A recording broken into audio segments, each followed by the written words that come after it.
അസ്സലാമു അലൈക്കും വറഹ്മത്തുള്ളാഹി വബറകാതുഹു. ബിസ്മില്ലാ, അൽഹംദുലില്ലാ, വസ്സലാത്തു വസ്സലാമു അലാ റസൂലില്ലാ വഅലാ ആലിഹി വസഹ്ബിഹി അജ്മഈൻ, അമ്മാ ബഅദ്. റബ്ബിശ്റഹ് ലി സദ്രി വയസ്സിർ ലി അംരി വഹ്ലുൽ ഉഖ്ദതം മിൻ ലിസാനി യഫ്ഖഹു ഖൗലി. സ്നേഹമുള്ള സഹോദരിമാരെ, അള്ളാഹുവിൻ്റെ അതിമഹത്തായ തൗഫീഖ് കൊണ്ട് ദർസിൻ്റെ മറ്റൊരു ക്ലാസ്സിൽ ഭാഗമാകാൻ നമുക്ക് അള്ളാഹു തൗഫീക്ക് നൽകിയിരിക്കുകയാണ്. അൽഹംദുലില്ലാ. ജീവിതത്തിൽ സമാധാനവും സന്തോഷവും പരലോകത്ത് സ്വർഗവും നേടാൻ ഉതകുന്ന തിരിച്ചറിവുകളാണ് ഹിമായ ദർസിലൂടെ ആഴ്ചതോറും നമ്മുടെ ക്ലാസ്സുകളിൽ നമ്മൾ വിശദീകരിക്കാറുള്ളത്. റഹ്മാനായ റബ്ബ് കാര്യങ്ങൾ കൃത്യമായി മനസ്സിലാക്കാനും ജീവിതത്തിൽ പകർത്താനും ഇതിലൂടെ ഇരുലോകത്തും വിജയം നേടാനും നമുക്കൊക്കെ തൗഫീക്ക് നൽകി അനുഗ്രഹിക്കുമാറാകട്ടെ. ഇൻഷാ അല്ലാ, ഇന്ന് നമ്മൾ മനസ്സിലാക്കുന്ന വളരെ പ്രധാനപ്പെട്ട ഒരു വിഷയം അള്ളാഹുവിനെ കുറിച്ചാണ്. ജീവിതത്തിൽ ഏറ്റവും കൂടുതൽ നമ്മൾ അറിയേണ്ട നമ്മുടെ റബ്ബ്, റഹ്മാനായ റബ്ബ്, ആ റബ്ബ് സുബ്ഹാനഹു വ തആലയെ ഭംഗിയായി വിശദീകരിക്കുന്ന ആയത്തുൽ കുർസിയുടെ വിശദീകരണമാണ് ഇൻഷാ അല്ലാ അള്ളാഹുവിൻ്റെ തൗഫീഖോടെ കുറച്ച് സമയം നമ്മൾ മനസ്സിലാക്കാൻ ശ്രമിക്കുന്നത്. അള്ളാഹു സുബ്ഹാനഹു തആല തൗഫീഖ് നൽകി അനുഗ്രഹിക്കുമാറാകട്ടെ. ആയത്തുൽ കുർസിയുടെ ശ്രേഷ്ഠതയെക്കുറിച്ച് ഒരൊറ്റ ഹദീസ് തന്നെ പറഞ്ഞാൽ അതിൻ്റെ മഹത്വം നമുക്ക് ബോധ്യപ്പെടും. മഹാനായ ഉബയ്യ് ഇബ്നു കഅബ് റളിയല്ലാഹു അൻഹു, അദ്ദേഹത്തോട് ഒരിക്കൽ അള്ളാഹുവിൻ്റെ പ്രവാചകൻ സല്ലല്ലാഹു അലൈഹി വസല്ലം ചോദിച്ചു, യാ അബാ അൽ മുൻദിർ അതദ്രി അയ്യു ആയത്തി മിൻ കിതാബില്ലാഹി മഅക അഅ്ളം. അല്ല അബൂ മുൻദിറെ, അഥവാ ഉബയ്യ് ഇബ്നു കഅബ് റളിയല്ലാഹു അൻഹുവിൻ്റെ കുനിയത്താണ്, വിളിപ്പേരാണ് അബുൽ മുൻദിർ. താങ്കൾക്കറിയോ അള്ളാഹുവിൻ്റെ ഖുർആനിലെ ഏറ്റവും മഹത്വമേറിയ ആയത്ത് ഏതാണ് എന്ന്? വളരെ പ്രസക്തമായ ചോദ്യമാണ്. 6000-ൽ ചില്ലാനം ആയത്തുകളിൽ നിന്ന് ഏറ്റവും മഹത്വമുള്ള, ഏറ്റവും പ്രാധാന്യമുള്ള ഒരായത്ത് തിരഞ്ഞെടുക്കണം, ഒരായത്ത് സെലക്ട് ചെയ്യണം. അദ്ദേഹം പറഞ്ഞു, അല്ലാഹു വ റസൂലുഹു ആലം, അള്ളാഹ്ക്കും റസൂലിനുമാണ് ഏറ്റവും കൂടുതൽ അറിയുന്നത്. ആ സന്ദർഭത്തിൽ നബി സല്ലല്ലാഹു അലൈഹി വസല്ലം വീണ്ടും ചോദിച്ചു, യാ അബൽ മുൻദിർ അതദ്രി അയ്യു ആയത്തി മിൻ കിതാബില്ലാഹി മഅക അഅ്ളം. അല്ല, താങ്കൾക്കറിയോ ഏറ്റവും ശ്രേഷ്ഠമായ ആയത്ത് ഏതാണെന്ന്? അപ്പം അദ്ദേഹത്തിൻ്റെ മനസ്സിലൂടെ ഒരുപാട് ആയത്തുകൾ ഇങ്ങനെ കടന്നു പോവുകയാണ്. എന്നിട്ട് അതിൽ നിന്ന് ഒരായത്ത് അദ്ദേഹം സെലക്ട് ചെയ്ത് അദ്ദേഹം ചോദിച്ചു. അദ്ദേഹം നബി സല്ലല്ലാഹു അലൈഹി വസല്ലമയോട് പറഞ്ഞു കൊടുത്തു, അല്ലാഹു ലാ ഇലാഹ ഇല്ലാ ഹുവൽ ഹയ്യുൽ ഖയ്യൂം, അഥവാ ആയത്തുൽ കുർസി. എന്നിട്ട് അദ്ദേഹം പറയുന്നു, ഫളറബ ഫീ സദ്രി, നബി സല്ലല്ലാഹു അലൈഹി വസല്ലം എൻ്റെ നെഞ്ചത്ത് ഇങ്ങനെ റസൂലുള്ളാഹി ഇങ്ങനെ കൊട്ടി. എന്നിട്ട് അദ്ദേഹം പറഞ്ഞു, വല്ലാഹ്, അള്ളാനെ തന്നെയാണ് സത്യം, ലിയഹ്നിക്കൽ ഇൽമു അബൽ മുൻദിർ, താങ്കൾക്കുടെ ഈ ഒരു അറിവിന് താങ്കൾക്ക് മംഗളം എന്ന് അദ്ദേഹത്തെ പ്രശംസിക്കുകയാണ്. അപ്പോൾ ഈ ഒരൊറ്റ ഹദീസിലൂടെ തന്നെ വിശുദ്ധ ഖുർആനിൽ 6000-ൽ ചില്ലാനം ആയത്തുകളിൽ നിന്ന് ഒരായത്തിന് ഇത്രയേറെ വലിയ ദറജ, വലിയ മേന്മ, മഹത്വം അതെങ്ങനെയാണ് ലഭിച്ചത്? ഒരു ദിവസം എത്ര തവണ ചൊല്ലാനാണ് നബി സല്ലല്ലാഹു അലൈഹി വസല്ലം നമ്മളോട് പറഞ്ഞിട്ടുള്ളത്? ഒന്ന് ചാറ്റ് ബോക്സിൽ നിങ്ങൾ ടൈപ്പ് ചെയ്യും. ഒരു ദിവസം ആയത്തുൽ കുർസി എത്ര തവണ ചൊല്ലാനാണ് നമ്മോട് നിർദ്ദേശിക്കപ്പെട്ടിട്ടുള്ളത്?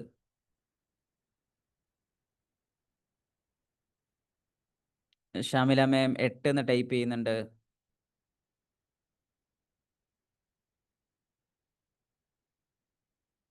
അതെ, 8 തവണ. മാഷാ അല്ലാ, മാഷാ അല്ലാ, ബറക്കല്ലാഹു ഫീക്കും. 8 തവണയാണ് ഒരു ദിവസം നമ്മളിത് ചൊല്ലുന്നത്. 8 തവണ. 8 തവണ എന്ന് പറഞ്ഞാൽ 5 നേരത്തെ നമസ്കാരത്തിന് ശേഷം, ഫർള് നമസ്കാരത്തിന് ശേഷം ഓരോ തവണ നമ്മൾ ചൊല്ലുന്നു. പിന്നീട് പ്രഭാത പ്രാർത്ഥനകളിൽ അദ്കാറു സബാഹ്, പ്രഭാതത്തിൽ ചൊല്ലേണ്ട പ്രാർത്ഥനകൾ, അഥവാ സുബഹിക്ക് തൊട്ടു ശേഷം ചൊല്ലേണ്ട, സുബഹി നമസ്കാരത്തിന് തൊട്ടു ശേഷം ചൊല്ലേണ്ട പ്രാർത്ഥനകൾ, ആ പ്രാർത്ഥനകളുടെ കൂട്ടത്തിലും ആയത്തുൽ കുർസി ഉണ്ട്. അപ്പോൾ സുബഹിക്ക് ശേഷം സാധാരണ 5 നേരത്തെ നിസ്കാരത്തിൽ ചൊല്ലുന്നതിന് പുറമെ സുബഹിക്ക് ശേഷം അദ്കാറു സബാഹിൽ അത് പ്രത്യേകം എണ്ണിയിട്ടുണ്ട്. അതേപോലെ തന്നെ അസറിന് ശേഷം വൈകുന്നേരമുള്ള അദ്കാറുൽ മസാ, വൈകുന്നേരമുള്ള പ്രാർത്ഥനകളിൽ ചൊല്ലേണ്ടത്, അതിലും അതുണ്ട്. അപ്പോൾ സുബഹിക്ക് ശേഷം 2 തവണ ചൊല്ലേണ്ടി വരും. ഒന്ന് ഫർള് നിസ്കാരത്തിന് ശേഷം എന്ന നിലക്ക്, 2 പ്രഭാത ദിക്റുകൾ പ്രാർത്ഥന എന്ന നിലക്ക്. അതേപോലെ തന്നെ അസറിന് ശേഷം 2 തവണ. അപ്പം 5 + 2 എത്രയായി? 7 ആയി. പിന്നെ ഉറങ്ങാൻ കിടക്കുന്ന സമയത്ത് ആയത്തുൽ കുർസി പാരായണം ചെയ്യാൻ നബി സല്ലല്ലാഹു അലൈഹി വസല്ലം പറഞ്ഞു. ഈ 3 നേരത്ത് ചൊല്ലുന്നതിനും പ്രത്യേക മഹത്വം ഹദീസുകളിൽ റിപ്പോർട്ട് ചെയ്യപ്പെട്ടു വന്നിട്ടുണ്ട്. 5 നേരം നിസ്കാരത്തിന് ശേഷം നമ്മൾ ആയത്തുൽ കുർസി പാരായണം ചെയ്യുകയാണെങ്കിൽ അവന് മരണം മാത്രമേ തടസ്സമായിട്ടുള്ളൂ, മരിച്ചാൽ അവന് സ്വർഗത്തിലാണ് എന്ന് ഹബീബ് സല്ലല്ലാഹു അലൈഹി വസല്ലമയുടെ ചില റിവായത്തുകളിൽ നമുക്ക് കാണാവുന്നതാണ്, ഹദീസുകളിൽ കാണാവുന്നതാണ്. രണ്ടാമത്തേത്, പ്രഭാതത്തിലും പ്രദോഷത്തിലും ആയത്തുൽ കുർസി പാരായണം ചെയ്യുകയാണ് എങ്കിൽ ജിന്നുകളിൽ നിന്ന് അവന് പ്രൊട്ടക്ഷൻ കിട്ടുമെന്ന് നബി സല്ലല്ലാഹു അലൈഹി വസല്ലമയുടെ ഹദീസുകൾ പഠിപ്പിക്കുന്നു. മൂന്നാമത്തേത്, നമ്മൾ രാത്രി ഉറങ്ങാൻ കിടക്കുമ്പോഴാണ് ഇത് പാരായണം ചെയ്യുന്നതെങ്കിൽ അവിടെ പിശാചിൽ നിന്ന് അവന് പ്രൊട്ടക്ഷൻ ലഭിക്കുമെന്നും ഇമാം ബുഖാരിയൊക്കെ ഉദ്ധരിക്കുന്ന ഹദീസിൽ നമുക്ക് മനസ്സിലാക്കാൻ പറ്റും. അപ്പം അത്രയും പുണ്യമുള്ള, അത്രയും മേന്മയുള്ള ഒരായത്താണ് ആയത്തുൽ കുർസി. അതിൽ 10 സെൻറ്റൻസുകളാണ് ഉള്ളത്. അതാണ് ഇൻഷാ അല്ലാ നമ്മൾ മനസ്സിലാക്കുന്നത്. ഇത് നമ്മൾ ചൊല്ലുമ്പോൾ നമ്മൾ പ്രത്യേകം മനസ്സിലാക്കണം, ഇതുമായി ബന്ധപ്പെട്ട് എഴുതപ്പെട്ട ഇതിൻ്റെ വിശദീകരണ പുസ്തകങ്ങളിൽ മഹാന്മാരായ പണ്ഡിതന്മാർ ഈ ഒരു 3 റിസൾട്ടിനെ കുറിച്ച് പറയുമ്പോൾ, പിശാചിൽ നിന്ന് അവന് പ്രൊട്ടക്ഷൻ കിട്ടും, അവൻ മരണപ്പെട്ടാൽ നേരെ സ്വർഗത്തിൽ പ്രവേശിക്കും, അതേപോലെ തന്നെ ജിന്നുകളിൽ നിന്ന് പ്രൊട്ടക്ഷൻ കിട്ടുമെന്നൊക്കെ പറയുമ്പോൾ അതൊക്കെ അതിൻ്റെ റിസൾട്ട് ആയിട്ട് പ്രത്യേകം അവർ പറഞ്ഞു വെക്കുന്ന ഒരു നിബന്ധന എന്തെന്ന് ചോദിച്ചാൽ, ഇതിൻ്റെ അർത്ഥവും ആശയവും മനസ്സിലാക്കി ദൃഢവിശ്വാസത്തോടുകൂടെ ചൊല്ലുക എന്നുള്ളതാണ്. അപ്പോൾ നമുക്കിതിൻ്റെ അർത്ഥം അറിയണം, ഇതിൻ്റെ ആശയം നമ്മൾ അറിയണം, അത് മനസ്സിലാക്കണം. കാരണം അള്ളാഹു സുബ്ഹാനഹു വ തആലയെ കുറിച്ചാണ് ഈ ആയത്തിൽ മുഴുവൻ വിശദീകരിക്കുന്നത്. അള്ളാഹിനെ കുറിച്ചല്ലാതെ ഒരു വർത്താനം അതിലില്ല. അള്ളാഹു സുബ്ഹാനഹു വ തആലയുടെ നാമങ്ങളാണ് ഇതിൽ പരാമർശിക്കുന്നത്. അള്ളാഹുവിൻ്റെ വിശിഷ്ടങ്ങളായ വിശേഷണങ്ങളാണ് ഇതിൽ പറയുന്നത്. അതുകൊണ്ട് തന്നെയാണ് ഇതിന് ഇത്രയും മേന്മയുള്ളത്, ഇത്രയും പ്രത്യേകത ഉള്ളത്. തുടങ്ങുന്നത് തന്നെ ഫസ്റ്റ് സെന്റൻസ് എന്താ? അല്ലാഹു ലാ ഇലാഹ ഇല്ലാഹു.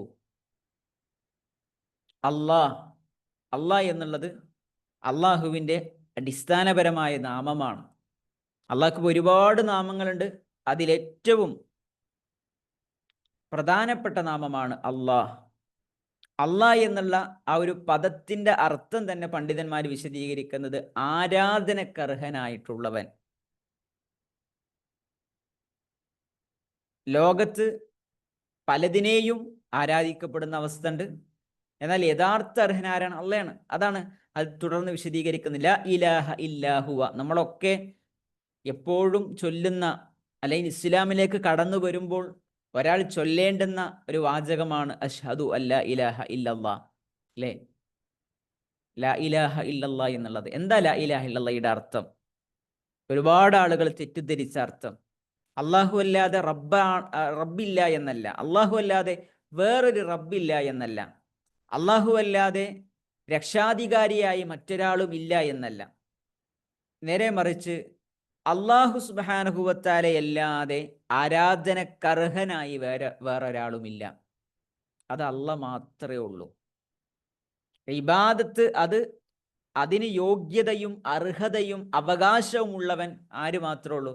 അല്ലാഹ് മാത്രമേ ഉള്ളൂ. ലാ മഅബൂദ ബിഹഖ്ഇൻ ഇല്ലല്ലാഹ്. പണ്ഡിതന്മാര് അതിന് അറബിയിൽ കൊടുക്കുന്ന വിശദീകരണം അങ്ങനെയാണ്. അല്ലാഹു സുബ്ഹാനഹു വ തആലക്കല്ലാതെ ആരാധനക്കർഹതയില്ല. അല്ലാഹു അല്ലാതെ ആരാധനക്കർഹനായി ഇലാഹായി വേറെ ഒരാളുമില്ല. ലോകത്ത് ആരൊക്കെ ആരാധിക്കപ്പെട്ടാലും, എന്തൊക്കെ പൂജിക്കപ്പെട്ടാലും, എന്തിനോടൊക്കെ ലോകത്ത് ആളുകൾ വിളിച്ചു പ്രാർത്ഥിച്ചാലും അവക്കൊന്നും യോഗ്യതയില്ലാതെയാണ് അവ ആരാധിക്കപ്പെട്ടുകൊണ്ടിരിക്കുന്നത്. അവ പ്രാർത്ഥിക്കപ്പെടുന്നതിന് യാതൊരു അർഹതയും അവക്കില്ല. എന്നിട്ട് അള്ളാഹു അതിനുള്ള കാരണങ്ങൾ പറഞ്ഞു തരണം. എത്ര ഭംഗിയായിട്ടാണ് അള്ളാഹു വിശദീകരിക്കുന്നത്. ഏതൊരു സാധാരണക്കാരനും മനസ്സിലാക്കാൻ കഴിയുന്ന രീതിയിൽ റഹ്മാനായ റബ്ബ് വിശദീകരിക്കണം. അല്ലാഹു ലാ ഇലാഹ ഇല്ലാഹുവ. അള്ളാഹു അവനല്ലാതെ യാതൊരു ആരാധ്യനുമില്ല എന്ന് പറഞ്ഞാൽ ആരാധനക്കർഹനായി യാതൊരാളും ഇല്ല. വിശുദ്ധ ഖുർആൻ തന്നെ വിശദീകരിച്ചത് ഇന്നല്ലാഹ ഹുവ റബ്ബി വ റബ്ബുക്കും ഫഅ്ബുദൂ. മഹാനായ ഈസ അലൈഹിസ്സലാത്തു വസ്സലാമയുടെ ദഅവത്തിന്റെ വാചകമാണ്. ജനങ്ങളെ, എൻ്റെ റബ്ബ് അള്ളാഹു എന്ന് പറഞ്ഞാൽ ആരാ? തീർച്ചയായും അള്ളാഹു എന്ന് പറഞ്ഞാൽ ഹുവ റബ്ബി, അവൻ എൻ്റെ റബ്ബാണ്, വ റബ്ബുക്കും, നിങ്ങളുടെ റബ്ബാണ്, ഫഅ്ബുദൂഹു, അവനെയാണ് നിങ്ങൾ ആരാധിക്കേണ്ടത്. ഹാദാ സിറാത്തും മുസ്തഖീം, ഇതാണ് നേരായ ചൊവ്വായ പാത എന്ന് പറയുന്നത്. എന്നിട്ട് അള്ളാനെ മാത്രമേ ആരാധിക്കാൻ പാടുള്ളൂ എന്ന് പറഞ്ഞതിന് ശേഷം അതിനുള്ള കാരണം പറയണം. അതിന് നമ്മൾ ശരിക്കും മനസ്സിലാക്കേണ്ടത് എന്താണ് കാരണം? അൽ ഹയ്യു അൽ ഖയ്യൂം. അല്ലാഹു സുബ്ഹാനഹു വ തആല ഹയ്യാണ്, ഖയ്യൂമാണ്. ഹയ്യ് എന്ന് പറഞ്ഞാൽ അള്ളാഹു എന്നെന്നും ജീവിച്ചിരിക്കുന്നവനാണ്. അള്ളാഹിന്റെ ഒരു പേരാണ് അൽ ഹയ്യ്. അള്ളാഹു എന്നെന്നും ജീവിച്ചിരിക്കുന്നവനാണ്. അൽ ഹയാത്തുൽ കാമില, പരിപൂർണമായ ജീവിതം ഉള്ളത് ആർക്ക് മാത്രമാണ്? അള്ളാഹ്ക്ക് മാത്രമാണ്. ബാക്കിയുള്ളവരാരാകട്ടെ, ജിന്ന്, മലക്ക്, മനുഷ്യൻ, അതുപോലെ തന്നെ ജീവജാലങ്ങൾ എല്ലാം മരണപ്പെടും. എല്ലാറ്റിനും ഒരു നാശമുണ്ട്, എല്ലാറ്റിനും ഒരു പര്യവസാനമുണ്ട്. എന്നാൽ അല്ലാഹു സുബ്ഹാനഹു വ തആലയെ സംബന്ധിച്ചിടത്തോളം അവന്റെ ഹയാത്തിന്, അവന്റെ ജീവിതത്തിന് തുടക്കവുമില്ല ഒടുക്കവുമില്ല. അതാണ് അൽ ഹയ്യ്, എന്നെന്നും ജീവിച്ചിരിക്കുന്നവൻ. അപ്പോൾ സ്വാഭാവികമായും ഒരാൾ ആരാധ്യനാകണമെങ്കിൽ, ഇന്ന് മനുഷ്യൻ പലരോടും പ്രാർത്ഥിച്ചു കൊണ്ടിരിക്കുന്നു. പ്രവാചകന്മാരെ വിളിച്ചു പ്രാർത്ഥിക്കുന്നു, മഹാത്മാക്കളെ വിളിച്ചു പ്രാർത്ഥിക്കുന്നു, അതുപോലെ തന്നെ മനുഷ്യ ദൈവങ്ങളെ വിളിച്ചു പ്രാർത്ഥിക്കുന്നു, കല്ലിനോട്, അതുപോലെ തന്നെ മരത്തിനോടൊക്കെ തൻ്റെ വേദനകളും യാതനകളും പറയുന്ന അവസ്ഥ, മൃഗങ്ങളെ, പാമ്പിനെ ആരാധിച്ചു കൊണ്ടിരിക്കുന്ന അവസ്ഥ. അവിടെയൊക്കെ വിശുദ്ധ ഖുർആൻ വളരെ ഗൗരവത്തിൽ പറയുന്ന വാചകാണ് അൽ ഹയ്യ്, എന്നെന്നും ജീവിച്ചിരിക്കുന്നവരെയാണ് അവനെ. അതാണ് അള്ളാഹ്ക്കുള്ള ക്വാളിറ്റി എന്ന് പറഞ്ഞാൽ. അള്ളാഹുവിനുള്ള ക്വാളിറ്റി അതാണ്. എന്നെന്നും ജീവിച്ചിരിക്കുന്നവനോടല്ലേ നിങ്ങളുടെ പ്രശ്നങ്ങൾ പറയേണ്ടത്? നിങ്ങളെപ്പോലെ ഈ ലോകത്തോട് വിട പറയുന്ന, അതല്ലെങ്കിൽ മരണത്തെ സ്വീകരിക്കേണ്ടി വരുന്ന ഒന്നിനോട് നിങ്ങൾ എങ്ങനെയാണ് നിങ്ങളുടെ പ്രശ്നങ്ങൾ പറയാ? എങ്ങനെയാണ് നിങ്ങളുടെ വേദനകൾ പറയാ? എങ്ങനെയാണ് നിങ്ങൾ പ്രാർത്ഥിക്കുക? എങ്ങനെയാണ് നിങ്ങളുടെ ഇബാദത്തുകൾ നിങ്ങൾക്ക് സമർപ്പിക്കാൻ പറ്റുക? അതുകൊണ്ട് അൽ ഹയ്യു, അവൻ എന്നും ജീവിച്ചിരിക്കുന്നവരാണ്. അൽ ഖയ്യൂം, അള്ളാഹിന്റെ രണ്ടാമത്തെ പേര് അൽ ഖയ്യൂം. അള്ളാഹു എന്നുള്ളത് ഒന്നാമത്തത്, അൽ ഹയ്യു രണ്ടാമത്തത്, അൽ ഖയ്യൂം മൂന്നാമത്തെ പേര്. ആയത്തുൽ കുർസിയിൽ വന്ന മൂന്നാമത്തെ പേര് അൽ ഖയ്യൂം. അൽ ഖയ്യൂം എന്ന് പറഞ്ഞാൽ അൽ ഖായിമു ബിനഫ്സി, അഥവാ സ്വയമായി നിലനിൽക്കുന്നവൻ. അള്ളാഹു സുബ്ഹാനഹു വ തആലക്ക് ഒരാളെ സപ്പോർട്ട് വേണ്ട. എന്നാൽ നമ്മളെ സംബന്ധിച്ചിടത്തോളം അള്ളാഹു അല്ലാത്ത ഏത് ജീവികളാകട്ടെ, ഏത് ജീവി വർഗങ്ങളാകട്ടെ, മനുഷ്യനാകട്ടെ, ജിന്നാകട്ടെ, മലക്ക ആരാകട്ടെ, അവക്കൊക്കെ സ്വയം നിലനിൽക്കാൻ അവക്ക് സാധിക്കുകയില്ല. അള്ളാഹു സുബ്ഹാനഹു വ തആലയുടെ തൗഫീക്ക് ലഭിക്കണം, അള്ളാഹുവിൻ്റെ സഹായം ലഭിക്കണം, അള്ളാഹുവിൻ്റെ സപ്പോർട്ട് ഉണ്ടാകണം. എന്നാൽ അള്ളാഹിനെ സംബന്ധിച്ചിടത്തോളം അള്ളാഹു സ്വയം നിലനിൽക്കുന്നവനാണ്. അതാണ് അതിൽ അൽ ഖയ്യൂം നിലിൻ്റെ ആദ്യത്തെ അർത്ഥം. രണ്ടാമത്തെ അർത്ഥം വരുന്നത് അൽ മുഖീമു ബിഗൈരി, മറ്റുള്ളവയെ നിലനിർത്തുന്നവൻ. അള്ളാഹു സ്വയം നിലനിൽക്കുന്നവനും മറ്റുള്ളവയെ നിലനിർത്തുന്നവനുമാണ്. മനസ്സിലായോ? മൊത്തത്തിൽ എല്ലാം നിയന്ത്രിക്കുന്നവൻ എന്നൊക്കെ പറയാം. സ്വയം നിലനിൽക്കുന്നവനും മറ്റുള്ളവയെ നിയന്ത്രിക്കുന്നവനാണ്, നിലനിർത്തുന്നവനാണ്. ലോകത്ത് എന്തെല്ലാമുണ്ട്. നമ്മുടെ ശരീരത്തിൻ്റെ ഉള്ളിൽ തന്നെയുള്ള ആന്തരികാവയവങ്ങൾ, ശരീരത്തിൽ ഓരോ സിസ്റ്റം, അതിനെക്കുറിച്ച് പൂർണ്ണമായും ഇപ്പോഴും പഠനങ്ങൾ കഴിഞ്ഞിട്ടില്ല. അവയൊക്കെ നിയന്ത്രിച്ചു കൊണ്ടിരിക്കുന്നത് ആരാ? നമ്മുടെ ഹൃദയം മിടിച്ചുകൊണ്ടിരിക്കും, നമ്മൾ പോലും ചിന്തിക്കണില്ല. അതിനെ നിയന്ത്രിക്കുന്നവനാരാ? ആകാശത്തെ, ഭൂമിയെ, ചന്ദ്രനെ, അതുപോലെ തന്നെ രാപ്പകലുകൾ മാറി മാറി വരുന്നതിനെ, ഗ്രഹങ്ങളെ, ഗാലക്സികളെ, പ്രപഞ്ചത്തിൻ്റെ വ്യത്യസ്തങ്ങളായ സംഗതികൾ, ഇവയെല്ലാം വളരെ കൃത്യമായി നിയന്ത്രിച്ചു കൊണ്ടിരിക്കുന്നത്, നിലനിർത്തിക്കൊണ്ടിരിക്കുന്നത് അള്ളാഹുവാണ്. അള്ളാഹു അല്ലാതെ അങ്ങനെ ലോകത്ത് നിയന്ത്രിക്കുന്നവനായി വേറെ ഒരാളുമില്ല. ഒരു ശേഖുമില്ല, ഒരു തങ്ങളുമില്ല, ഒരു പ്രവാചകനുമില്ല, ഒരു ആൾ ദൈവവുമില്ല, ഒരു കല്ലുമില്ല, ഒരു മരവുമില്ല, ഒന്നുമില്ല. അതാണ് ഇസ്ലാമിൻ്റെ ആദർശം എന്ന് പറഞ്ഞാൽ. വളരെ കൃത്യമാണ്. ഏതൊരു സാധാരണക്കാരനും മനസ്സിലാക്കാൻ പറ്റുന്ന രീതിയിലാണ് കാര്യങ്ങൾ വിശദീകരിക്കുന്നത്. അൽ ഹയ്യു അൽ ഖയ്യൂം.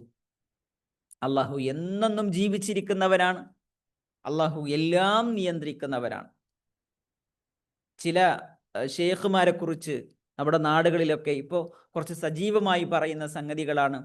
മുദബ്ബിറുൽ ആലം എന്ന് പറഞ്ഞ്, ലോകത്തെ നിയന്ത്രിക്കുന്നവൻ എന്ന് പറഞ്ഞ് പലപ്പോഴും ഔലിയാക്കളെ എന്ന പേരിൽ പല ആളുകളെയും പരിചയപ്പെടുത്തണം.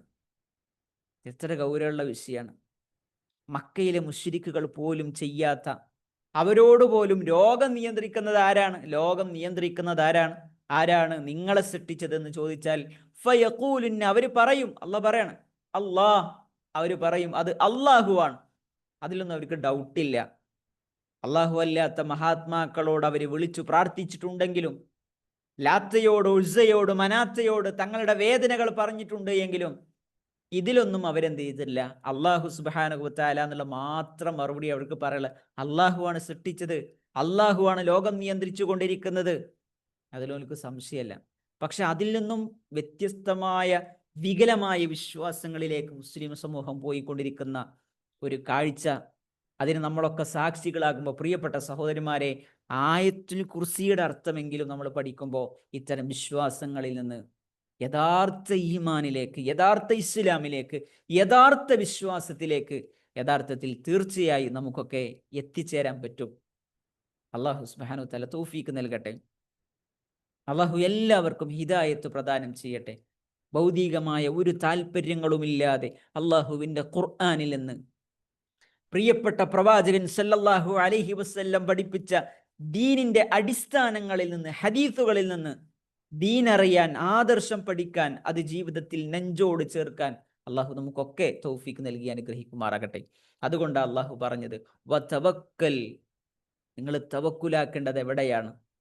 നിങ്ങൾ നിങ്ങളുടെ ജീവിതത്തിലെ പ്രശ്നങ്ങളിൽ ബരമേൽപ്പിക്കേണ്ടത് ആരിലാണ്? അതൊരു ചരടിലല്ല, അതൊരു ജാറത്തിൻ്റെ മേലിലല്ല, അതൊരു കല്ലിലല്ല, അതേ എവിടെയെങ്കിലും ഏതെങ്കിലും ഒരു നൂലിലല്ല, ഐക്കല്ലിലല്ല, ഏലസിലല്ല. എവിടെ? വതവക്കൽ, നിങ്ങൾ തവക്കുലാക്കേണ്ടത് അലൽ ഹയ്യിൽ ലദീ ലാ യമൂത്ത്, മരിക്കാത്ത എന്നെന്നും ജീവിക്കുന്ന റഹ്മാനായ റബ്ബിലാണ്. ഫസബ്ബിഹ് ബിഹംദി, അള്ളാഹിനെ നിങ്ങൾ സ്തുതിക്കുക, അള്ളാഹിനെ നിങ്ങൾ വാഴ്ത്തി പറയുക എന്നൊക്കെ വിശുദ്ധ ഖുർആൻ നമ്മളെ ഓർമ്മപ്പെടുത്താണ്. അതാണ് നമ്മുടെ മനസ്സിൽ വരേണ്ട ഏറ്റവും പ്രധാനപ്പെട്ട സംഗതി. അതാണ് രണ്ടാമത്തെ വാചകം, അല്ലാഹു ലാ ഇലാഹ ഇല്ലാ ഹുവ അൽ ഹയ്യു അൽ ഖയ്യൂം. മൂന്നാമത്തെ വാചകം, എല്ലാവരും മൂന്നെന്ന് ടൈപ്പ് ചെയ്യാം.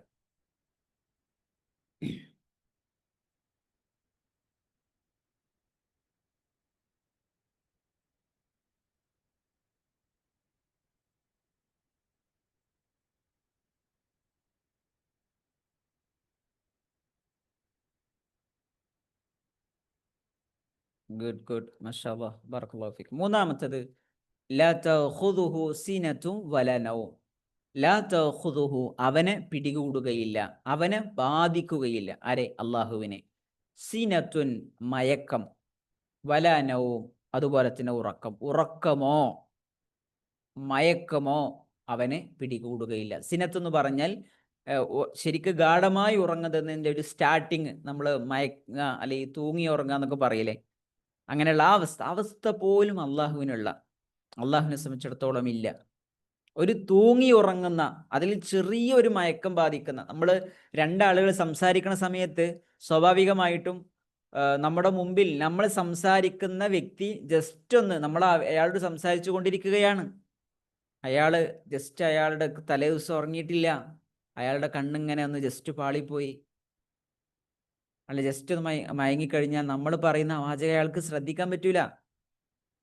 വിശുദ്ധ ഖുർആൻ അള്ളാഹു സുബ്ഹാനഹു വതആലയെ കുറിച്ച് പരിചയപ്പെടുത്തുക, ലോകത്തിന്റെ വ്യത്യസ്ത ഭാഗങ്ങളിൽ നിന്ന് ഇപ്പോഴും ലോകത്തിന്റെ വ്യത്യസ്ത ഭാഗങ്ങളിൽ നിന്ന് എത്രയെത്ര പ്രശ്നങ്ങളാണ്, എത്ര വീടുകളിൽ നിന്ന്, എത്ര മനുഷ്യരുടെ ഹൃദയങ്ങളിൽ നിന്ന് വ്യത്യസ്ത പ്രശ്നങ്ങൾ വ്യത്യസ്ത ഭാഷകളിൽ വ്യത്യസ്ത സമയങ്ങളിൽ റഹ്മാനായ റബ്ബിലേക്ക് ഉയരുകയാണ്. അങ്ങനെ ഉയരുമ്പോൾ ലാ തഖുദുഹു സിനതും വലാ നൗം, അള്ളാഹുവിനെ ഉറക്കം ബാധിക്കൂല, അള്ളാഹിനെ മയക്കം ബാധിക്കുകയില്ല. അതെല്ലാം കൃത്യമായി കേൾക്കാനും മനസ്സിലാക്കാനും ഒരു ദൈവത്തിനെ സംബന്ധിച്ചിടത്തോളം, ഒരു ഇലാഹിനെ സംബന്ധിച്ചിടത്തോളം, ഒരു ആരാധ്യനെ സംബന്ധിച്ചിടത്തോളം സാധിക്കണം. അവന് മാത്രമേ ദൈവമാകാൻ പറ്റുള്ളൂ, അവന് മാത്രമേ ആരാധ്യനാകാൻ പറ്റുള്ളൂ, അവനെ മാത്രമേ ആരാധിക്കപ്പെടാൻ പാടുള്ളൂ. അത് അള്ളാഹ്ക്ക് മാത്രമുള്ള ക്വാളിറ്റിയാണ്, അതൊരു പടപ്പിനില്ല, അള്ളാഹുവിനല്ലാത്ത ഒരാൾക്കുമില്ല. അതുകൊണ്ട് വിശുദ്ധ ഖുർആൻ പറഞ്ഞു ലാ തഖുദുഹു സിനതും വലാ നൗം. നബി സല്ലല്ലാഹു അലൈഹി വസല്ലം പറഞ്ഞു ഇന്നല്ലാഹ അസ്സ വജൽ ലാ യനാമു വലാ യംബഗി ലഹു അയ്യനാം. തീർച്ചയായും അള്ളാഹു ഉറങ്ങുകയില്ല, അള്ളാഹ്ക്ക് ഉറങ്ങേണ്ട ആവശ്യവുമില്ല. മനസ്സിലായോ? അള്ളാഹുവിൻ്റെ എല്ലാ നാമങ്ങളും അള്ളാഹുവിൻ്റെ എല്ലാ വിശേഷണങ്ങളും അത് പരിപൂർണതയുള്ളതാണ്. അടുത്ത വാചകം ലഹു മാ ഫിസ് സമാവാതി വമാ ഫിൽ അർദ്. അവനുള്ളതാണ്, അള്ളാഹ്ക്കുള്ളതാണ് ആകാശങ്ങളിലും ഭൂമിയിലും എന്തെല്ലാം ഉണ്ടോ അതൊക്കെ പടച്ചോനുള്ളതാണ്. യഹു അവന് മാത്രമുള്ളതാണ്. ആകാശഭൂമിയിലുള്ളതൊക്കെ ആർക്ക് മാത്രമാണ്? അള്ളാഹ്ക്ക് മാത്രമുള്ളതാണ്. അള്ളാഹ്ക്കല്ലാത്ത ഒരു വ്യക്തി, ഒരു സൃഷ്ടി അവന് ഇങ്ങനെ അവകാശപ്പെടാൻ പറ്റുമോ? അവൻ്റേതെന്ന് പറയുന്നത് പോലും അള്ളാഹുവിൻ്റേതാണ്. അപ്പോൾ പിന്നെ എങ്ങനെയാണ് ഒരു സൃഷ്ടിയോട് തൻ്റെ വേദനകൾ പറയാം? പിന്നെ എങ്ങനെയാണ് ഒരു സൃഷ്ടിയോട് പ്രാർത്ഥിക്കുക? പിന്നെ എങ്ങനെയാണ് ഒരു സൃഷ്ടിയെ ആരാധിക്കുക? നമ്മുടെ ജീവിതത്തിൽ ഒരു ഉപകാരം വരുത്തി വെക്കാനുള്ള അധികാരം ആർക്കാണ്? അള്ളാഹ്ക്കാണ്. നമ്മുടെ ജീവിതത്തിൽ ഒരു ഉപദ്രവം വരണമെങ്കിൽ അള്ളാഹ് തീരുമാനിക്കണം. എല്ലാ നിലക്കുമുള്ള അധികാരമുള്ളത് അള്ളാഹുവിനാണ്. അതുകൊണ്ട് അള്ളാഹിനോട് പറയും, നിങ്ങൾ ലഹു മാ ഫിസ് സമാവാതി വമാ ഫിൽ അർദ്. ആകാശങ്ങളിൽ എന്തെല്ലാമുണ്ടോ, ഭൂമിയിൽ എന്തെല്ലാമുണ്ടോ, ഈ പ്രപഞ്ചത്തിൽ എന്തെല്ലാമുണ്ടോ അതെല്ലാം റഹ്മാനായ റബ്ബിൻ്റെതാണ്. അവൻ്റെ ഖജനാവ് വിശാലമാണ്. അതുകൊണ്ട് മനുഷ്യരെ, നിങ്ങൾ അവനോട് പറയൂ നിങ്ങളുടെ വേദനകൾ, നിങ്ങളുടെ സങ്കടങ്ങൾ, നിങ്ങളുടെ വിഷമങ്ങൾ. ആ റഹ്മാനായ റബ്ബ് എല്ലാറ്റിനും കഴിവുള്ളവനാണ്. നമ്മളിങ്ങനെ ചിന്തിക്കും, പഠിച്ചോനെ എൻ്റെ ഈ അവസ്ഥ, നമ്മൾ ഭൗതികമായ കുറേ കാര്യങ്ങൾ ഇങ്ങനെ ആലോചിച്ചിട്ട് കൂട്ടുകയാണ്, എൻ്റെ ഈ അവസ്ഥയൊന്നും മാറൂല,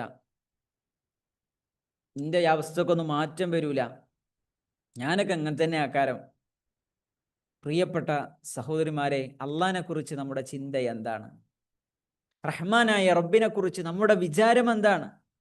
അള്ളാഹു സുബ്ഹാനഹു വ തആല എല്ലാറ്റിനും കഴിവുള്ള ഖദീറാണ്.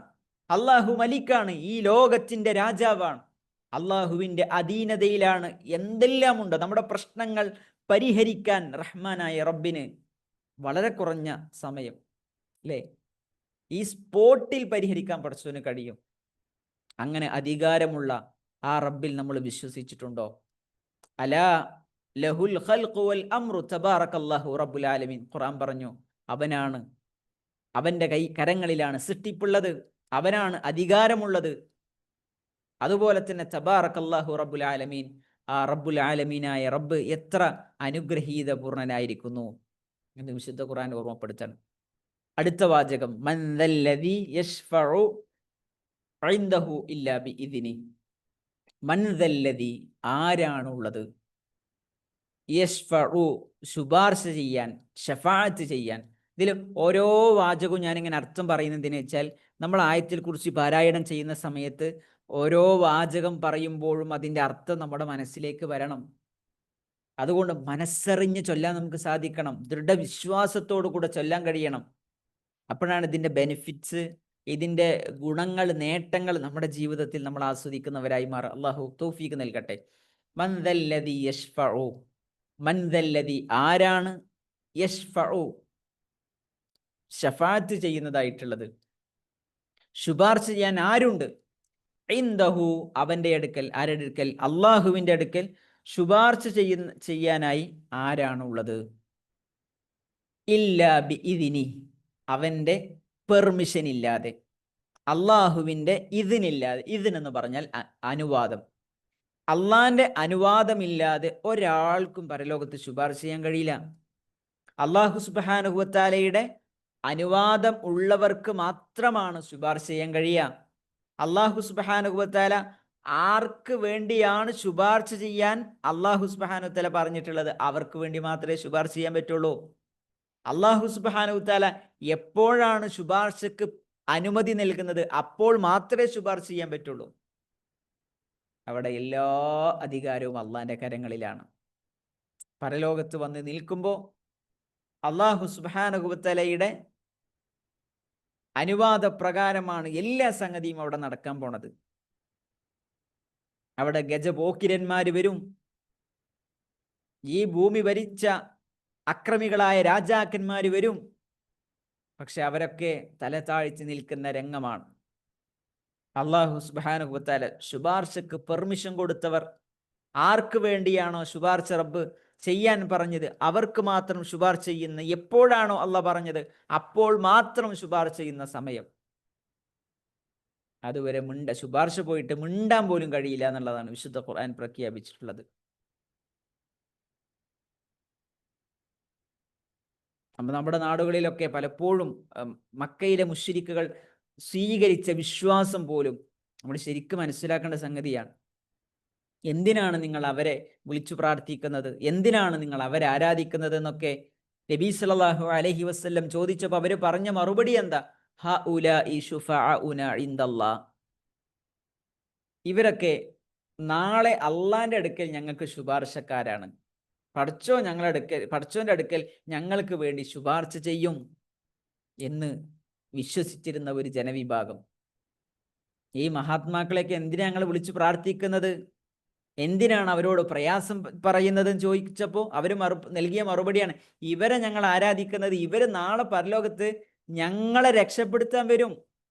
നമ്മുടെ നാടുകളിലൊക്കെ പല ശേഖന്മാരുടെ മുരീദുകളായി നടന്നിരുന്ന, കുറച്ചൊക്കെ മുമ്പ്, ഇപ്പോഴും അത് പല ഇടങ്ങളിലുമുണ്ട്. അള്ളാഹു കാത്തുരക്ഷിക്കുമാറാകട്ടെ മുസ്ലിം ഉമ്മത്തിനെ, മുസ്ലിം സമൂഹത്തെ.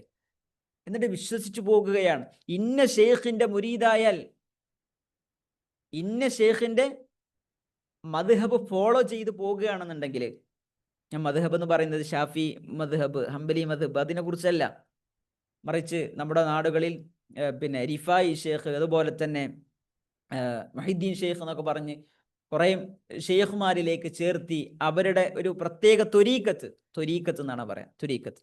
ആ ത്വരീക്കത്ത് ഫോളോ ചെയ്താൽ പിന്നെ അവർ നാളെ പരലോകത്തുമ്പോൾ അവർ നമ്മളെ രക്ഷപ്പെടുത്തും, അവർ നമ്മളെ പിന്നെ കീച്ചിലാക്കും എന്ന് വിശ്വസിക്കുന്ന ഒരു കാലം മുസ്ലിം ഉമ്മത്തിന് അൽഹംദുലില്ലാഹ് കുറേ അവസ്ഥകൾ മാറി മറിഞ്ഞിട്ടുണ്ട്. പ്രിയപ്പെട്ട സഹോദരിമാരെ, എത്ര ഗൗരവമുള്ള വിഷയമാണ്, എത്ര ഗൗരവമുള്ള വിഷയം. ശഫാഅത്ത് എന്ന വിഷയം പ്രമാണത്തിൽ നിന്ന് നമ്മൾ പഠിക്കുമ്പോൾ ഇരൊറ്റ വാചകത്തിൽ നിന്ന് തന്നെ, ആയത്തുൽ കുർസി ഒരു ദിവസം 8 തവണ നമ്മൾ ചൊല്ലുന്ന ആയത്തുൽ കുർസിയിൽ നിന്ന് തന്നെ നമുക്കിതിൻ്റെ അടിസ്ഥാനം കിട്ടൂലേ. മന്ദല്ലദീ യശ്ഫഉ, ആർക്കാണ് ശുപാർശ ചെയ്യാൻ കഴിയുക, ഇൻദഹു, അള്ളാന്റെ അടുക്കൽ, ഇല്ല ബിഇദ്നി, അവന്റെ പെർമിഷൻ ഇല്ലാതെ.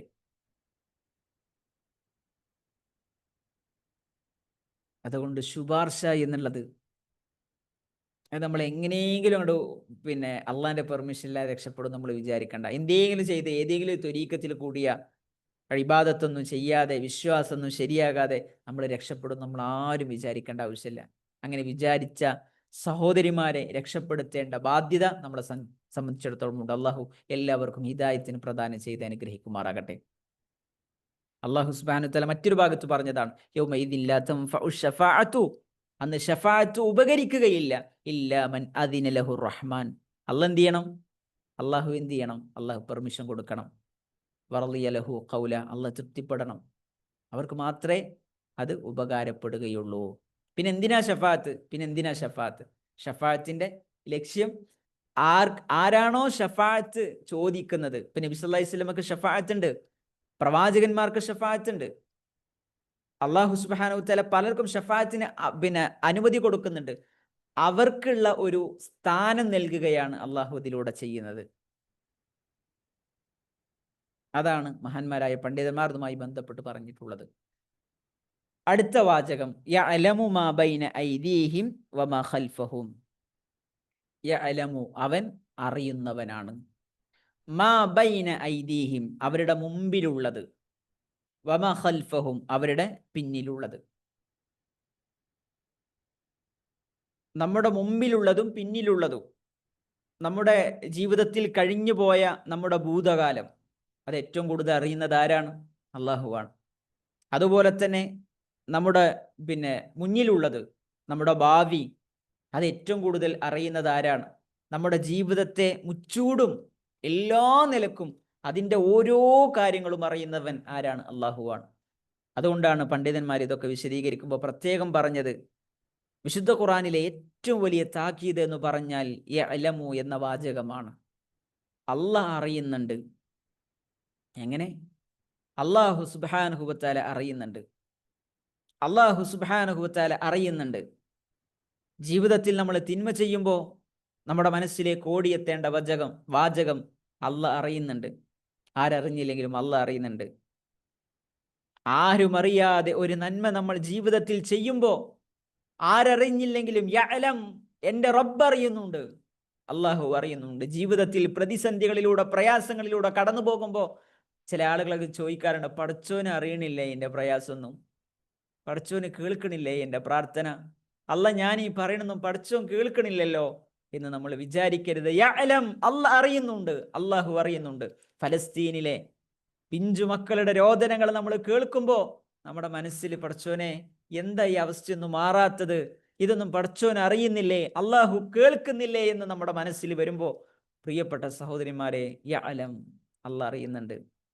അള്ളാഹു സുബ്ഹാനഹു തആല എല്ലാം അറിയുന്നവനാണ്. അവൻ്റെ ഹിക്മത്തിലേക്ക്, അവൻ എന്താണോ ഉദ്ദേശിച്ചത് അതിലേക്ക് എല്ലാ കാര്യങ്ങളും എത്തും.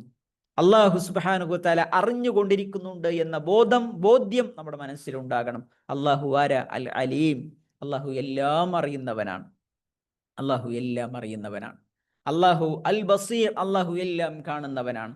അതുപോലെ തന്നെ അസ്സമീഅ്, അള്ളാഹു എല്ലാം കേൾക്കുന്നവനാണ്. വിശുദ്ധ ഖുർആന്റെ പ്രഖ്യാപനമാണ്.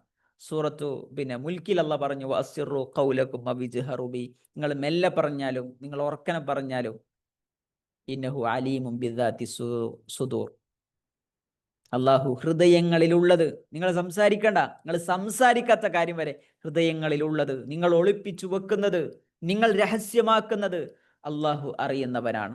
അലാ യഅലമു മൻ ഖലഖ വഹുവൽ ലത്തീഫുൽ ഖബീർ, സൃഷ്ടിച്ച റബ്ബിനെ അറിയില്ലേ?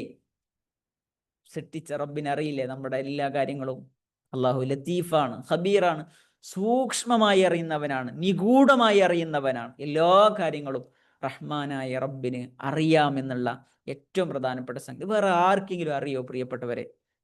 വേറെ ആർക്കെങ്കിലും അറിയോ? പ്രിയപ്പെട്ട പ്രവാചകൻ സല്ലല്ലാഹു അലൈഹി വസല്ലമക്ക് വരെ, നബി സല്ലല്ലാഹു അലൈഹി വസല്ലമക്ക് വരെ ഉഹദ് യുദ്ധത്തിൽ പ്രവാചകൻ സല്ലല്ലാഹു അലൈഹി വസല്ലം ശത്രുക്കൾ കുഴിച്ച കുഴിയിൽ പ്രവാചകന് വീണില്ലേ? നബി സല്ലല്ലാഹു അലൈഹി വസല്ലമക്ക് വരെ എല്ലാ കാര്യവും അറിയില്ല. ഔലിയാക്കൾക്ക് എല്ലാ കാര്യങ്ങളും അറിയില്ല. വേറെ ഒരു സൃഷ്ടിക്കും എല്ലാ കാര്യങ്ങളും അറിയില്ല. എല്ലാ കാര്യങ്ങളും അറിയുന്നവൻ റഹ്മാനായ റബ്ബ് മാത്രമാണ്. അതുകൊണ്ടാ റബ്ബിനെ മാത്രം ആരാധിക്കണം എന്ന് പറയുന്നത്. അതുകൊണ്ടാ അള്ളാഹുവിനോട് മാത്രമേ പ്രാർത്ഥിക്കാൻ പാടുള്ളൂ എന്ന് പറയുന്നത്. അതുകൊണ്ടാ അള്ളാഹു സുബ്ഹാനഹു വ തആലക്ക് മാത്രമാണ് ഇബാദത്തിന്റെ ഏത് ഇനങ്ങളാണെങ്കിലും സമർപ്പിക്കാൻ പാടുള്ളൂ എന്ന് വിശുദ്ധ ഖുർആൻ ഈ വചനങ്ങളിലൂടെ നമ്മളെ ഓർമ്മപ്പെടുത്തുന്നത്. അള്ളാഹു തൗഫീക്ക് നൽകട്ടെ. അടുത്ത വാചകം വലാ യുഹീതൂന ബിശൈഇൻ മിൻ ഇൽമിഹി ഇല്ലാ ബിമാ ശാഅ വലാ യുഹീതൂന. അവർക്ക് സൂക്ഷ്മമായ ഇഹാത്തത്ത് പറഞ്ഞ സൂക്ഷ്മമായി അറിയുന്നതിനെ പറയാം. അവർക്ക് സൂക്ഷ്മമായി അറിയാൻ സാധിക്കുകയില്ല, അറിയുകയില്ല. ബിശൈഇൻ ഒന്നും തന്നെ മിൻ ഇൽമിഹി അള്ളാഹുവിൻ്റെ അറിവിൽ നിന്ന് ഇല്ലാ ബിമാ ശാഅ അവൻ ഉദ്ദേശിച്ചതല്ലാതെ. അള്ളാഹു സുബ്ഹാനഹു വ തആലയുടെ അറിവിൽ നിന്ന് സൂക്ഷ്മമായി ഒന്നും തന്നെ അള്ളാഹു ഉദ്ദേശിച്ചത് മാത്രമേ നമുക്ക് അറിയാൻ പറ്റുള്ളൂ, അതല്ലാത്തൊന്നും അറിയാൻ പറ്റില്ല. രണ്ട് രീതിയിൽ മഹാന്മാരായ പണ്ഡിതന്മാർ തഫ്സീറുകൾ ഇതിന് വിശദീകരണം നൽകിയിട്ടുണ്ട്. ഒന്ന്, അള്ളാഹു സുബ്ഹാനഹു വ തആലയെ കുറിച്ചുള്ള അറിവ്, അള്ളാഹിനെ കുറിച്ചുള്ള അറിവ്. അള്ളാഹിനെ കുറിച്ച് നമുക്ക് എങ്ങനെ അറിയാം? നമുക്ക് എങ്ങനെ അറിയാൻ പറ്റുക? അള്ളാഹ് പറഞ്ഞു തരണം. അള്ളാഹു സുബ്ഹാനഹു വ തആലയുടെ വിശേഷണങ്ങളിലൂടെ, നാമങ്ങളിലൂടെ അള്ളാഹിനെ കുറിച്ച് വിശേഷിച്ചത് മാത്രമേ നമുക്ക് അറിയുള്ളൂ. അള്ളാഹു നമുക്ക് അറിയിച്ചു തരാത്തത് ഒന്നും നമുക്ക് അറിയില്ല. അതാണ് ഒന്നാമത്തെ അർത്ഥം. അള്ളാഹു സുബ്ഹാനഹു വ തആലയെ കുറിച്ച് അള്ളാഹു ഉദ്ദേശിച്ചതേ അല്ലെങ്കിൽ അള്ളാഹു അറിയിച്ചത് നമുക്ക് അറിയുള്ളൂ. രണ്ടാമത്തേത് അള്ളാന്റെ ഇൽമ്, അള്ളാന്റെ അറിവ് അതെത്ര വിശാലമാണ്. ആ അള്ളാഹു സുബ്ഹാനഹു വ തആലയുടെ അറിവിനെ കുറിച്ച്, അവന്റെ വിശാലതയെക്കുറിച്ച്, അതിൽ നിന്ന് നമുക്ക് എന്താ അറിയാൻ പറ്റുക? അതും അള്ളാഹു സുബ്ഹാനഹു വ തആല ഉദ്ദേശിച്ചതല്ലാതെ, അറിയിച്ചു തന്നതല്ലാതെ നമുക്ക് സൂക്ഷ്മമായി നമുക്കൊന്നും അറിയാൻ പറ്റില്ല. നമ്മൾ അത്തരം നിസ്സാരന്മാരാണ്. അതാണ് അതുകൊണ്ടുള്ള ഉദ്ദേശം. അടുത്തത് വസിഅ കുർസിയുഹു സമാവാതി വൽ അർദ്. വസിഅ ഉൾക്കൊണ്ടിട്ടുണ്ട്, വിശാലമായിട്ടുണ്ട്. വസിഅ എന്ന് പറഞ്ഞാൽ വിശാലമായി, ഉൾക്കൊണ്ടു, ഉൾക്കൊള്ളുന്നതാകുന്നു. കുർസിയുഹു അവന്റെ കുർസി, അസ്സമാവാതി വൽ അർദ് ആകാശഭൂമികളെ ഉൾക്കൊള്ളുന്നതാണ്. അത്രത്തോളം വിശാലമാണ് അള്ളാന്റെ കുർസി എന്ന് പറയുന്നത്. എന്താണ് കുർസി എന്നതുകൊണ്ട് ഉദ്ദേശം? മഹാനായ അബ്ദുല്ലാഹി ഇബ്നു മസ്ഊദ് റളിയല്ലാഹു അൻഹു പോലെയുള്ള സഹാബികളിൽ നിന്ന് ഉദ്ധരിക്കപ്പെട്ടു വന്നിട്ടുള്ളത്, കുർസി എന്ന് പറഞ്ഞാൽ മൗദിഉ ഖദമൈ അർ-റബ്ബ്, അല്ലാഹു സുബ്ഹാനഹു വ തആലയുടെ പാദം വെക്കുന്ന സ്ഥലത്തിനാണ് എന്ത് പറയാം? അള്ളാഹുവിൻ്റെ പാദം വെക്കുന്ന സ്ഥലത്തിനാണ് എന്തു പറയാം? കുർസി എന്ന് പറയുന്നത്. ആ സ്ഥലം പോലും എത്ര വിശാലമാണ്? ആകാശഭൂമികളോളം വിശാലമാണ്. എത്ര? ആകാശഭൂമികളോളം വിശാലമാണ്. ഹദീസുകളിൽ ഏതുവരെ എന്ന് ചോദിച്ചാൽ ഹദീസുകളിൽ അതിനെക്കുറിച്ച് പരാമർശിക്കപ്പെട്ടിട്ടുള്ളത്, അതിൻ്റെ വിശാലത ബോധ്യപ്പെടുത്താൻ നബി സല്ലല്ലാഹു അലൈഹി വസല്ലമയിൽ നിന്ന് വന്ന റിവായത്തുകളിൽ കാണാൻ പറ്റും. ആകാശഭൂമികളും അതുപോലെ തന്നെ ഈ കുർസിയും തമ്മിലുള്ള ഒരു വ്യത്യാസം, എത്ര വിശാലതയാണ്, എത്ര വലുപ്പമാണ് എന്ന് വ്യത്യാസം ബോധ്യപ്പെടുത്താൻ വേണ്ടിയിട്ട് നബി സല്ലല്ലാഹു അലൈഹി വസല്ലം പറഞ്ഞത് ചോദിച്ചാൽ, ഒരു വിശാലമായ മരുഭൂമി, ആ മരുഭൂമിയിൽ നമ്മുടെ കയ്യിൽ ധരിക്കുന്ന ഒരു വളയം അവിടെ വെച്ചിട്ടുണ്ട്. വിശാലമായ മരുഭൂമിയാണ്. ആ മരുഭൂമിയിൽ ഒരു വള വെച്ചിട്ടുണ്ട്. ആ വളയുടെ സ്ഥാനത്താണ് എന്ത് വരിക? വളയുടെ സ്ഥാനത്താണ് ആകാശഭൂമികൾ വരിക. ആ വിശാലമായ മരുഭൂമിയാണ് എന്ത്? അള്ളാഹുവിൻ്റെ കുർസി. കുർസി കാരണം എന്താ? അള്ളാഹുവിൻ്റെ പാദം വെക്കുന്ന സ്ഥലം. നബി സല്ലല്ലാഹു അലൈഹി വസല്ലം വീണ്ടും വിശദീകരിച്ചു, നീ അള്ളാഹുവിൻ്റെ കുർസിയും അർഷും തമ്മിലുള്ള വ്യത്യാസം എന്താ? അതും അതുപോലെയാണ്. വിശാലമായ ഒരു മരുഭൂമി, അതിലൊരു വള കിടക്കുന്നുണ്ട്. ആ വളയുടെ സ്ഥാനത്താണ് അള്ളാഹിൻ്റെ കുർസി ഉണ്ടാകുക. ആ വളയുടെ സ്ഥാനത്താണ് അള്ളാഹിൻ്റെ കുർസി ഉണ്ടാകുക. ആ വിശാലമായ മരുഭൂമി അത് ഏതിൻ്റെ സ്ഥാനത്താണ്? അള്ളാഹിൻ്റെ അർഷിൻ്റെ സ്ഥാനത്താണ്. പ്രിയപ്പെട്ട സഹോദരിമാരെ, അള്ളാഹിനെ കുറിച്ച് നമ്മൾ എന്താ മനസ്സിലാക്കിയത്? അള്ളാഹു സുബ്ഹാനഹു വ തആല, അള്ളാഹു അക്ബർ, അള്ളാഹു ഏറ്റവും വലിയവനാണെന്നൊക്കെ പറയുമ്പോൾ ആ ഒരു വലുപ്പമൊക്കെ ഇത്തരം വാചകങ്ങളിൽ നിന്ന്, ആയത്തുകളിലൂടെ നമുക്ക് നമുക്ക് ബോധ്യപ്പെടും. ആ റബ്ബിന് നമുക്ക് എത്ര ഗാംഭീര്യം നമ്മുടെ ജീവിതത്തിൽ കൊടുക്കുന്നത്, എത്ര ഗാംഭീര്യം നമ്മൾ കൊടുക്കുന്നത്. ആ റബ്ബിന് തുല്യനാക്കി അള്ളാഹുവിന് സമന്മാരാക്കി മാറ്റുന്ന ആളുകൾ എത്ര വലിയ അബദ്ധമാണ്, അല്ലെങ്കിൽ എത്ര വലിയ അക്രമമാണ് ശരിക്കും ചെയ്യുന്നത്. ആ റബ്ബിലേക്ക് ചേർത്തിയിട്ടാണ് പല സൃഷ്ടികളെയും പറയുന്നത്. അള്ളാഹ്ക്ക് കൊടുക്കേണ്ട ഇബാദത്ത് പല സൃഷ്ടിക്കും നമ്മളെപ്പോലെ മജ്ജയുള്ള, നമ്മളെപ്പോലെ മാംസമുള്ള, നമ്മളെപ്പോലെ വിചാരങ്ങളുള്ള, നമ്മളെപ്പോലെ രോഗം ബാധിക്കുന്ന, മരണം ബാധിക്കുന്ന സൃഷ്ടികളോട് പറയാൻ എത്ര വലിയ ഗൗരവമാണ്. അള്ളാഹു കാത്ത് രക്ഷിക്കുമാറാകട്ടെ. വസിഅ കുർസിയ്യുഹു സമാവാതി വൽ അർദ്, ആകാശഭൂമികളോളം അവന്റെ അർശ് വിശാലമായിട്ടുണ്ട്. വലാ യഊദുഹു ഹിഫ്ളുഹുമാ, വലാ യഊദുഹു എന്ന് പറഞ്ഞാൽ അവന് ഭാരമുണ്ടാകുകയില്ല, അവന് ഭാരമുണ്ടാകുകയില്ല. ഹിഫ്ളുഹുമാ, അവയെ രണ്ടിനെയും സംരക്ഷിക്കുക എന്നുള്ളത്. എന്തിനെ? ആകാശത്തെ, ഭൂമിയെ സംരക്ഷിക്കുക എന്നുള്ളത് അള്ളാഹ്ക്കൊരു ഭാരമുള്ള സംഗതിയല്ല. ആകാശത്തെക്കുറിച്ചൊക്കെ ഇന്ന് പൂർണ്ണമായും അതിൻ്റെ വിശാലമായ സംഗതി ഇതുവരെ കണ്ടെത്തിയിട്ടില്ല. അത്രയും വിശാലമായ ഈ ഒരു ലോകത്ത് ശാസ്ത്രം പലപ്പോഴും മുട്ടുമടക്കുന്ന ഈ ഒരു കാലഘട്ടത്തിൽ എന്ത് ചെയ്യാൻ കഴിയില്ല. ഇവരെ സംബന്ധിച്ചിടത്തോളം അള്ളാഹുവിനെ സംബന്ധിച്ചിടത്തോളം ആ ആകാശഭൂമികളെ സംരക്ഷിക്കുക എന്നത് പോലും അള്ളാഹ്ക്ക് അത്ര പ്രയാസമുള്ള സംഗതിയല്ല. അതൊക്കെ റബ്ബിന് നിസ്സാരം.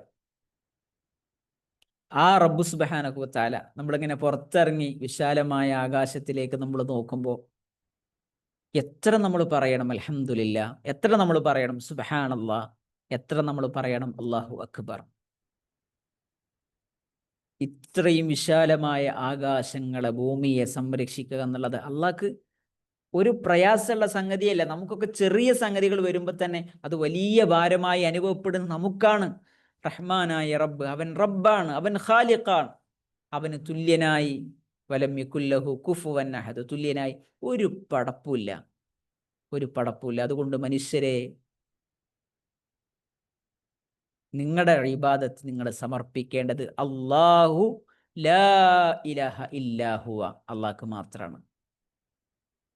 എത്ര വലിയ വാചകം. വഹുവൽ അലിയുൽ അദീം, അവസാനിപ്പിക്കാണ് വഹുവൽ അലിയുൽ അദീം, അള്ളാഹു അലിയാണ്, അവൻ ഉന്നതനാണ്. അൽ അദീം, അവൻ മഹത്വമുള്ളവനാണ്. അലി എന്ന് പറഞ്ഞാൽ ഉന്നതൻ. രണ്ടർത്ഥത്തിൽ അള്ളാഹു ഉന്നതിയിലാണ്. ഉന്നതി എന്ന് പറഞ്ഞാൽ ഏറ്റവും മുകളിലുള്ളവൻ, ഔന്നിത്യമുള്ളവൻ, അതേപോലെ തന്നെ അൽ അദീം എന്ന് പറഞ്ഞാൽ മഹത്വമുള്ളവൻ. അലി എന്ന് പറഞ്ഞാൽ രണ്ടർത്ഥത്തിൽ അള്ളാഹു ഉന്നതനാണ്.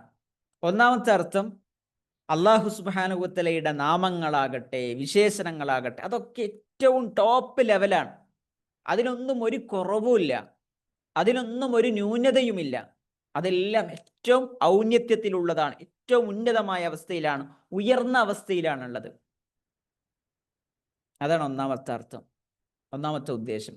രണ്ടാമത്തത് അൽ അലി, അള്ളാഹു ഉന്നതനാണ് എന്ന് പറയുമ്പോൾ അള്ളാഹു അവൻ്റെ അസ്തിത്വം കൊണ്ടും ഉന്നതനാണ് എന്ന് പറഞ്ഞാൽ അള്ളാഹു സുബ്ഹാനഹു വ തആല നമ്മളെ കാണുന്നു, നമ്മളെ കേൾക്കുന്നു, നമ്മളെ അറിയുന്നു എന്നൊക്കെ പറയുമ്പോഴും അള്ളാഹു എവിടെയാണുള്ളത്?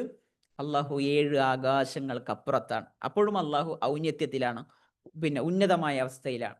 അള്ളാഹു അവൻ്റെ അർശിൻ്റെ മുകളിലാണ്. അതാണ് നമ്മുടെ വിശ്വാസം.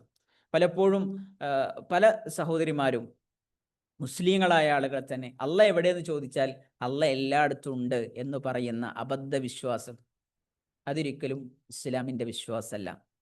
നബി സല്ലല്ലാഹു അലൈഹി വസല്ലം ഒരു സ്ത്രീ, അടിമ സ്ത്രീ, ഒരു അടിമപ്പെണ്ണ്, അവരെ മുസ്ലിമാണോന്ന് ടെസ്റ്റ് ചെയ്യാൻ വേണ്ടിയിട്ട്, അവരെ മോചിപ്പിക്കാൻ നിൽക്കുകയാണ്. അപ്പോൾ മുസ്ലിമാണോ ടെസ്റ്റ് ചെയ്യാൻ വേണ്ടിയിട്ട് 2 ചോദ്യങ്ങളാണ് നബി സല്ലല്ലാഹു അലൈഹി വസല്ലം ചോദിച്ചത്. അതിൽ ഒന്നാമത്തെ ചോദ്യം എന്താ അറിയോ? അയിനല്ലാ, അള്ള എവിടെയാണ്? ആ സ്ത്രീ പറഞ്ഞു, അല്ലാഹ് ഫിസ്സമ, അള്ള ആകാശത്തിലാണ്, അഥവാ 7 ആകാശങ്ങൾക്ക് മുകളിലാണ്. രണ്ടാമത്തത് മൻ അന, ഞാൻ ആരാണ്? അൻത റസൂലുള്ളാഹ്, താങ്കൾ അള്ളാന്റെ പ്രവാചകനാണ്. ഈ 2 ചോദ്യം ചോദിച്ചപ്പോൾ നബി പറഞ്ഞു, അവൾ മുഅ്മിനത്താണ്, അവൾ വിശ്വാസിനിയാണ്, അവളെ മോചിപ്പിക്കുക. അപ്പം ഏറ്റവും അടിസ്ഥാനപരമായ ഇസ്ലാമിൻ്റെ വിശ്വാസമാണ് അള്ളാഹു സുബ്ഹാനഹു വ തആല 7 ആകാശങ്ങൾക്കപ്പുറത്താണ്. 7 ആകാശങ്ങൾക്കപ്പുറത്ത് അർശിന്റെ മുകളിലാണെങ്കിലും അള്ളാഹു നമ്മളെ കാണുന്നു, അള്ളാഹു നമ്മളെ അറിയുന്നു. അള്ളാഹു സുബ്ഹാനഹു വ തആലയെ സംബന്ധിച്ചിടത്തോളം എല്ലാ കാര്യങ്ങളും അറിയാനും കേൾക്കാനും നമ്മളെ സഹായിക്കാനും അള്ളാഹു സുബ്ഹാനഹു വ തആലക്ക് കഴിയും. മഅയ്യത്ത് എന്ന് പറയും, അള്ളാഹ് കൂടെയുണ്ട് എന്നുള്ള വിശ്വാസം. മനസ്സിലായോ? അപ്പോൾ ഈ വിശ്വാസം, ഈ ഒരു അപാകത, ഈ ഒരു അബദ്ധം നമ്മുടെ വിശ്വാസത്തിൽ ഒരിക്കലും വരാൻ പാടില്ല. അള്ളാഹു അൽ അദീം, അള്ളാഹു ഏറെ മഹത്വമുള്ളവനാണ്. അതും അള്ളാഹുവിൻ്റെ പേരാണ്. അപ്പോൾ നമ്മൾ പേര് പഠിച്ചത് അല്ലാഹു ലാ ഇലാഹ, അവിടെ അള്ളാഹു എന്ന് പറഞ്ഞു. അതുപോലെ തന്നെ അൽ ഹയ്യ് രണ്ടാമത്തെ പേര്, അൽ ഖയ്യൂം മൂന്നാമത്തെ പേര്, അൽ അലിയും നാലാമത്തെ പേര്, അൽ അദീം അഞ്ചാമത്തെ പേര്. ഈ 5 പേരുകൾ കറക്റ്റ് അങ്ങനെ തന്നെ ഈ ആയത്തുകളിൽ. പിന്നെ മുഴുവൻ അള്ളാഹിൻ്റെ വിശേഷണങ്ങളാണ്. അൽഹംദുലില്ലാ, ഈ ആയത്തുൽ കുർസി അത് കൃത്യമായി പഠിക്കാനും മനസ്സിലാക്കാനും മനസ്സറിഞ്ഞ് എല്ലാ ദിവസവും 8 തവണ നമ്മളോട് ചൊല്ലാൻ പറഞ്ഞതാണ്. ഇതിൻ്റെ ആശയം, അർത്ഥം, അത് വിശദീകരണം നമ്മൾ ജീവിതത്തിൽ ഏറ്റുകയാണ് എങ്കിൽ, ജീവിതത്തിൽ സ്വീകരിക്കുകയാണെങ്കിൽ, മനസ്സറിഞ്ഞ് നമ്മൾ ചൊല്ലുകയാണെങ്കിൽ ഇൻഷാ അല്ലാഹ് ഒരുപാട് ഖൈറുകൾ നമ്മുടെ ജീവിതത്തിൽ വരും. ഈ ആയത്ത് ഏറ്റവും കൂടുതൽ പഠിപ്പിക്കുന്ന പാഠം റഹ്മാനായ റബ്ബിനെ അറിയാനാണ്. അറിയാൻ തന്നെ പഠിപ്പിക്കുന്ന ഏറ്റവും പാഠം നമ്മുടെ ഇബാദത്ത്, ജീവിതത്തിൽ നമ്മൾ മരിക്കുന്നത് വരെ അള്ളാഹിനോടല്ലാതെ പ്രാർത്ഥിക്കുന്ന, അള്ളാഹുവിനെ അല്ലാതെ ആരാധിക്കുന്ന ഒരു അവസ്ഥ പ്രിയപ്പെട്ട സഹോദരിമാരെ നമ്മുടെ ജീവിതത്തിൽ ഉണ്ടാകാൻ പാടില്ല. അങ്ങനെ ഉണ്ടായാൽ നമ്മുടെ ജീവിതത്തിൽ വലിയ നഷ്ടമായിരിക്കും. ഇഹലോകത്തും പരലോകത്തും നമുക്ക് നേരിടേണ്ടി വരിക. ഇൻഷാ അല്ലാഹ് അത് ആ വിശ്വാസപരമായ കാര്യങ്ങളൊക്കെ നമുക്ക് വീണ്ടും ദർസിൻ്റെ മറ്റു ക്ലാസ്സുകളിലൊക്കെ നമുക്ക് കൊണ്ടുവരണം. അള്ളാഹു സുബ്ഹാനഹു തആലയുടെ ദീൻ യഥാർത്ഥ രീതിയിൽ നമുക്ക് പഠിക്കണം, അത് ജീവിതത്തിൻ്റെ ഭാഗമാക്കണം. റഹ്മാനായ റബ്ബ് അതിന് നമുക്കൊക്കെ തൗഫീക്ക് നൽകി അനുഗ്രഹിക്കുമാറാകട്ടെ. ഞാൻ വീണ്ടും എനിക്ക് പ്രത്യേകം ഓർമ്മപ്പെടുത്താനുള്ള ഒരൊറ്റ കാര്യം, നിങ്ങളിതിൻ്റെ പോസ്റ്ററുകളും കാര്യങ്ങളൊക്കെ മാക്സിമം നിങ്ങൾ ഷെയർ ചെയ്യണം. അതിൻ്റെ ഗ്രൂപ്പുകളിൽ മാക്സിമം ആളുകൾ പങ്കെടുക്കുന്ന അവസ്ഥ ഇൻഷാ അല്ലാഹ് ഉണ്ടാകണം. നമ്മളെ സംബന്ധിച്ചിടത്തോളം ഇത് ഒരുപാട് ആളുകളിലേക്ക് ഇത് എത്തണം. ഒരുപാട് ആളുകൾക്ക് ഇസ്ലാമികമായ ആദർശം എന്തെന്നറിയില്ല, യഥാർത്ഥ ഇസ്ലാം എന്തെന്നറിയില്ല. ഇസ്ലാമിൻ്റെ യഥാർത്ഥ ഏറ്റവും സിമ്പിളാണ്. ഇസ്ലാം എന്ന് പറഞ്ഞാൽ ഏറ്റവും ലളിതമാണ്. അള്ളാഹു സുബ്ഹാനഹു വ തആലയുടെ ദീൻ എന്ന് പറഞ്ഞാൽ ഏറ്റവും സിമ്പിളാണ്. ഇത് അറിയാതെ ഒരുപാട് പ്രയാസപ്പെടുന്ന, ഒരുപാട് ബുദ്ധിമുട്ടുന്ന, അള്ളാഹുവിൽ പോലും യഥാർത്ഥ വിശ്വാസമില്ലാതെ ജീവിതത്തിലെ പരീക്ഷണങ്ങളിൽ, പ്രതിസന്ധികളിൽ അള്ളാഹിനെ കുറിച്ച് മോശമായി വിചാരിച്ച് മുന്നോട്ട് പോകുന്ന ഒരുപാട് സഹോദരിമാരുണ്ട്. അവരെയൊക്കെ ഉദ്ദേശിച്ചാണ് നമ്മൾ ഇത്തരം ഒരു പ്രോഗ്രാം യഥാർത്ഥത്തിൽ ഹിമായ സംഘടിപ്പിക്കുന്നത്. അതുകൊണ്ട് ഇതിൻ്റെ പാർട്ടാക്കി മാറ്റാൻ, നമ്മളിലൂടെ ഒരാളെ രക്ഷപ്പെടുത്താൻ നമുക്ക് സാധിച്ചാൽ അത് നമ്മുടെ പരലോകത്ത് ചിലപ്പോൾ ഒരൊറ്റ കാരണം കൊണ്ടായിരിക്കും നമുക്ക് സ്വർഗം കിട്ടുക. അള്ളാഹു തൗഫീഖ് നൽകട്ടെ. അള്ളാഹു സുബ്ഹാനഹു വ തആലയുടെ ദീൻ യഥാവിധി അറിയാനും പഠിക്കാനും പകർത്താനും മറ്റുള്ളവർക്ക് പകർന്നു കൊടുക്കാനുമുള്ള മഹത്തായ തൗഫീഖ് റഹ്മാനായ റബ്ബ് നമുക്കൊക്കെ നൽകി അനുഗ്രഹിക്കുമാറാകട്ടെ. ബറകല്ലാഹു ഫീക്കും, ജസാക്കുമുല്ലാഹു ഖൈറ. സുബ്ഹാനകല്ലാഹുമ്മ ബിഹംദിക്, അഷ്ഹദു അല്ലാ ഇലാഹ ഇല്ലാ അൻത, അസ്തഗ്ഫിറുക വ അതൂബു ഇലൈക്. അസ്സലാമു അലൈക്കും വറഹ്മത്തുള്ളാഹി വബറകാതുഹു.